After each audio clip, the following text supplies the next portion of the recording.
Hello friends, मैं संदीप सिंह करवार आपके सामने आज फिर एक नए टॉपिक के साथ। टॉपिक है बिग बैंग। बिग बैंग एक ऐसी थ्योरी जो ब्रह्मांड की उत्पत्ति के साथ ब्रह्मांड के विस्तार सिद्धांत के बारे में भी हमको अवगत कराती है। अगर देखी जाए तो बिग बैंग वास्तव में ब्रह्मांड की उत्पत्ति के साथ विस्तारित ब्रह्मांड के बारे में वर्णन करती है या ये बताती है कि ब्रह्मांड का विस्तार हो रहा है। और मैं कहूँ ये थ्योरी ब्रह्मांड के विस्तार के साथ या ब्रह्मांड की उत्पत्ति के साथ साथ सौरमंडल तथा आकाशगंगाओं की उत्पत्ति के बारे में भी हमको अवगत कराती है। बिग बैंग थ्योरी आपको मैं बेसिक्स बताऊँ, आपने सुना होगा या समझा होगा या आपको पता भी होगा, लेकिन मैं आपको यहाँ बेसिक्स बताऊँगा। देखो, यहाँ मेरा बताने का मकसद आपको पढ़ाना, रटाना, याद कराना नहीं है। मेरा मकसद यहाँ पर ये है कि आपको बताया जाए कि पढ़ा कैसे जाता है, ये थ्योरी पढ़ी कैसे जाती है, हमें स्टडी करनी कैसे है। ठीक है, तो अब हम डिस्कस करते हैं। तो अगले जो आज का हमारा टॉपिक है वो है बिग बैंग। और बिग बैंग किसके द्वारा रचित की गई है? देखो, कोई थ्योरी है तो उसको रचना वाला कोई एक ना एक बंदा होगा। वो बंदा है सर जॉर्ज लेमेंथियर। कब रच रहे हैं वो, कब उस थ्योरी को प्रतिपादित कर रहे हैं? वो थ्योरी को प्रतिपादित कर रहे हैं 1895 के अप्रॉक्स 1895 के अंतर्गत, अगर ईस्वी कहा कहिए। और इसके बाद और मैं कहूँ ये ब्रह्मांड की उत्पत्ति के साथ साथ सौरमंडल और आकाशगंगाओं की उत्पत्ति के वर्णन करती हैं। इसके बाद इस सिद्धांत को काफ़ी जो विद्वान थे, ये खगोलशास्त्री थे, उन्होंने क्या किया है, इसको सपोर्ट किया है। जैसे रॉबर्ट वेगनर भी एक व्यक्ति थे जिन्होंने इसको सपोर्ट किया। लेकिन अधिकांशतः अगर मैं बात करूँ इस सिद्धांत को बल दिया या मजबूती के साथ अड़िग रहे या खड़े रहे, उस व्यक्ति का नाम था एडविन हब्बल।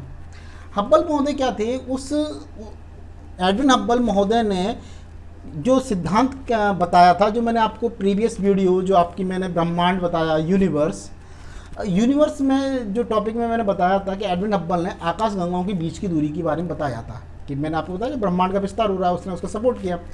तो एडविन हब्बल ने बिग बैंग थ्योरी का समर्थन किया और ये बताया कि आकाशगंगाएँ हैं वो अभी भी फैल रही हैं, एक दूसरे से दूर जा रही हैं तथा इन दोनों के बीच की दूरी बढ़ने के साथ साथ इनके दूर होने की भी गति बढ़ रही है। फॉर एग्जांपल उसने एक एग्जांपल, बहुत अच्छा एग्जांपल दिया था। एग्जांपल हम घर पे भी यूज़ कर सकते हैं। वो एग्जांपल था कि हम एक गुब्बारा लें, बंद गुब्बारे में हम क्या करें, एक छोटे छोटे डॉटेड बनाएं, छेद बनाएं, क्या कहते हैं उसको, निशान बनाएं। उन निशान अब वो निशान बन चुके, हम उस गुब्बारे को फुलाएंगे। क्या करेंगे? फुलाएंगे। और जब हम उसको फुलाएंगे तो आप गौर से देखोगे कि वो जो निशान है उनका आकार भी बढ़ेगा तथा उन दो निशानों के मध्य की दूरी भी बढ़ती जाएगी। ये उसने अच्छा एग्जाम्पल दिया जो काफ़ी हद तक सर्वमान्य, और मैं कहूँगा कि ये थ्योरी वर्तमान परिप्रेक्ष्य में काफ़ी सफल रही है। ये थ्योरी की अगर हम बेसिक की बात करें, ये थ्योरी की अगर मूल बातों की बात करें तो ये 3 बातों पर निर्भर करती है। क्योंकि चूंकि ये ब्रह्मांड की उत्पत्ति से, तो वो पहला टॉपिक अगर आप नहीं देखा तो आप उसमें वीडियो को अवश्य देखें। मेरा फर्स्ट वीडियो था, ये सेकंड वीडियो।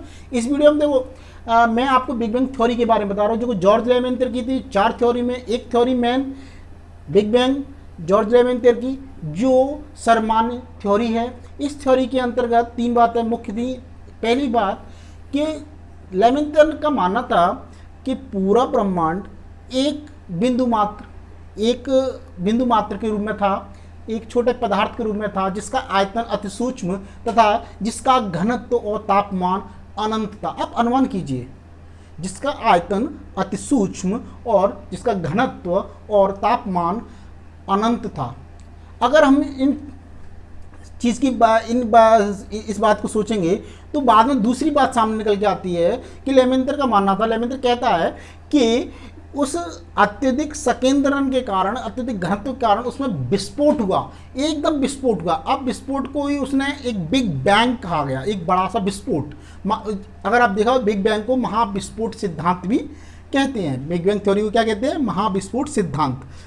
तो क्या किया, तो लेमेंथियर का मानना था कि वो संकेंद्रण के कारण, अत्यधिक घनत्व के कारण उसमें एनर्जी विस्फोट के रूप में बाहर निकली और वही विस्फोट धीरे धीरे फैलता गया। उसका मानना था कि ये विस्फोट कितने समय में हुआ, 1 सेकंड के करोड़वें हिस्से के, एक अल्पांश के बराबर, 1 सेकंड के अल्पांश हिस्से के बराबर ये विस्फोट हुआ तथा यह फैलता गया। उसका ये भी मानना था कि लगभग 3 मिनट के अंतर में परमाणुओं, जो एटम से आयन से उनका निर्माण हुआ और उसके बाद 3 लाख वर्षों तक उसमें एटम बनते गए, उसमें फिर परमाणु पदार्थ बने और उसके तापमान में 3 लाख वर्षों के लगभग तापमान में 4500 केल्विन के समथिंग तापमान नीचे गिर गया और इसमें परमाणु पदार्थों का निर्माण हुआ। ये चीज़ें प्रक्रिया चलती गई और धीरे धीरे ब्रह्मांड पारदर्शी हो गया। आपको एक बार याद रखें कि ब्रह्मांड शुरुआत में जब विस्फोट हुआ तो उसमें प्रकाश नहीं था। ध्यान रखें, प्रकाश नहीं था। जब विस्फोट हुआ, विस्फोट के बाद उसमें फिर आयंस बने, जो आपने देखो आयंस के बाद जो रेज होती हैं, बारीक रेज, फिर इलेक्ट्रॉन प्रोटॉन थे, फिर प्रोटॉन के बाद उसमें गैसेस बनी, हाइड्रोजन बना, हाइड्रोजन का और संलयन हुआ। संलयन होने के बाद क्या होगा, क्योंकि है अब प्रत्येक पदार्थ अपने में जी फोर्स रखता है, ग्रेविटी रखता है, आपस में संकेंद्रण होगा, आता जाएगा, मिलता जाएगा और एक संकेंद्रण होता जाएगा। और क्या होगा कि फिर उस संकेंद्र के हाइड्रोजन बना, हाइड्रोजन के बाद फिर हीलियम बना, हीलियम बन के फिर वो डेंस हो जाएगा, फिर एनर्जी रिलीज करेगा। जैसे सूर्य आज एनर्जी रिलीज कर रहा है, आपने देखा, तो वो पदार्थ फिर दिखने लगे, वो उनमें प्रकाश होने लगा, उसमें एटम बनने लगे, परमाणु पदार्थ बनने लगे, प्लाज्मा बनने लगा। जैसे हम देखें तो सूरज में प्लाज्मा है, सूर्य भी एक तारा है। और इसको मैं, अगर आपको थोड़ा समझ में नहीं आया तो उसको मैं घरेलू भाषा में समझाऊँ या आपकी अपनी भाषा में समझाऊँ और मैं ये बताऊँ कि इसको समझेंगे कैसे। मान लो डेंसिटी में क्या फ़र्क पड़ता है, विजुअलिटी में क्या फ़र्क पड़ता है। मान लो मैं कुछ इतना मतलब इतना थोड़ा रुई लूँ, रुई का गुच्छा लूँ, उस रुई को मैं डेंस कर दूँ, उस डेंस कर दूंगा, उसको अत्यधिक घनत्व का कर दूंगा तो वो आपको दिखने लगेगी। जबकि वही रुई को मैं अगर दाने दाने से उसको पार्टिकल में बिखेर दूं, पूरे कमरे में बिखेर दूं, आपको वो रुई दिखेगी नहीं। आया समझ में? सटीक नहीं बैठेगा लेकिन काफ़ी हद तक समझ में आएगा। ऐसे ही एटम्स हमारे ब्रह्मांड में हैं, जब ये संकेंद्रण होता है इनका तो आपस में घने होते हैं, हाइड्रोजन हीलियम में तब्दील होता है और हीलियम में तब्दील होने के बाद किसी चीज़ को दबाया जाएगा तो क्या होगा, एनर्जी रिलीज होगी। क्या होगा, एनर्जी रिलीज होगी। अगर किसी चीज़ को कंप्रेस करेंगे, पहला एग्जांपल देता हूँ, साइकिल के जो टायर में हवा भरते हैं उस पंप को आप दबा के देखिए, आप उसको प्रेस करोगे, पंप जोर लगा रहा है, आप जोर लगा रहे हो, न्यूटन का पता नहीं कौन सा फोर्स लग रहा है, लेकिन उस समय आप देखोगे उसमें से एनर्जी रिलीज हो रही है, गर्मी रिलीज हो रही है। कई एग्जाम्पल ऐसे हैं जहाँ आप प्रेस करोगे, कंप्रेस करोगे, एनर्जी रिलीज होगी। यही कारण है कि सूर्य में हाइड्रोजन संलयन हो रहा है तो क्या होगा, उसमें एनर्जी रिलीज हो रही है। क्लियर? इसके बाद मैं बताना चाहूँगा कि ब्रह्मांड की उत्पत्ति कितने वर्ष पहले हुई। तो ब्रह्मांड की उत्पत्ति जॉर्ज लेमेंटर के अनुसार 13.7 अरब वर्ष पहले हुई। उसका मानना था कि 13.7 अरब वर्ष पहले ब्रह्मांड में बिग बैंग विस्फोट हुआ या बिग बैंग हुआ, जिसके परिणाम स्वरूप ब्रह्मांड का विस्तार होता गया तथा उसमें पदार्थ बनते गए और आकाशगंगाएं बनी और आकाशगंगाओं के बाद तारे बने, तारों में सौरमंडल बना और ग्रह उपग्रह सब कुछ बना। लेकिन इसकी अगर आयु की बात करें और इससे थ्योरी की बात करें तो इस थ्योरी को संबल देने के लिए एक व्यक्ति आते हैं हमारे सामने। वो व्यक्ति थे जिससे आप सब लोग परिचित होंगे, पूरा विश्व उनसे परिचित है। वो हैं स्टीफन हॉकिंस महोदय। उन्होंने अपनी एक पुस्तक, जो उन्होंने पुस्तक लिखी थी, उसका नाम था a brief history of time या समय का संक्षिप्त विवरण, शायद हिंदी में यही अनुवाद हो। A brief history of time में उन्होंने ब्रह्मांड की उत्पत्ति के समय की अगर बात की है तो उनका जो समय था वो 15 अरब वर्ष पहले था, जो लगभग समान ही था।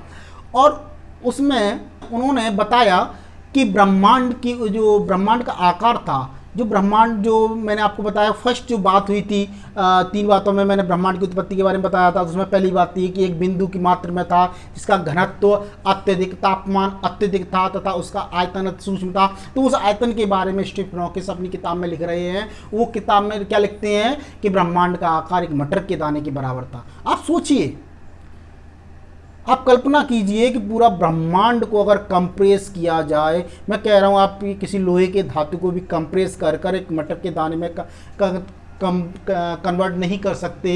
सोचिए, उनका मानना था कि पूरा ब्रह्मांड एक मटर के दाने के बराबर था। वो 1 सेकंड के अल्पांश हिस्से में उसमें विस्फोट हुआ। जो आज ब्रह्मांड देखते हैं वो कभी 15 अरब वर्ष पहले कभी वह मटर के दाने के बराबर हुआ करता था। आपको थोड़ा संशय होगा, कुछ लोग तो एक सिरे से खारिज कर देते हैं, मानने से मना कर देते हैं। यही कारण है कि बाद में एक और महोदय आते हैं। उन व्यक्ति का नाम है डेविड विल्किंसन। विल्किंसन एक ऐसे व्यक्ति जो नासा से संबंधित रखते थे। नासा ने एक परियोजना बनाई, वो परियोजना थी मैप। क्या नाम था उसका? MAP, microwave anisotropy probe. एक ऐसी परियोजना जो डेविड विल्किंसन के नेतृत्व में की गई नासा के द्वारा। और यह मैप एक खोजी उपग्रह था जिसने अंतरिक्ष में जाकर कई तस्वीरें हमारी धरती पर भेजी।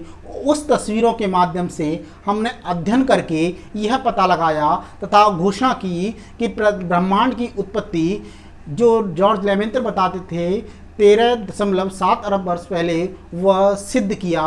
अगर उसकी डेट मैं आपको बताना चाहूँ, 11 फरवरी 2013, यह डेट, इस डेट को नासा ने यह घोषणा की कि ब्रह्मांड की उत्पत्ति या ब्रह्मांड की आयु 13.7 अरब वर्ष पहले है। इसके बाद मैं बात करना चाहूँगा, तो इसके बाद एक संस्था जिसका नाम है CERN, CERN, या मैं इसका फुल फॉर्म बताऊँ, European centre for nuclear research. इस सेंटर ने ब्रह्मांड की उत्पत्ति से संबंधित, या मैं कहूँ बिग बैंग से संबंधित जानकारी को इकट्ठा करने के लिए एक महामशीन जिसका निर्माण किया गया, उसका नाम है लार्ज हैड्रॉन कोलाइडर। इस महान मशीन को जेनेवा में CERN नामक संस्था ने, nuclear research for European centre for nuclear research संस्था ने इस मशीन को ज़मीन के 50 से 175 मीटर गहराई पर एक सुरंग में स्थापित किया गया। यह सुरंग लगभग 27 किलोमीटर लंबी सुरंग है।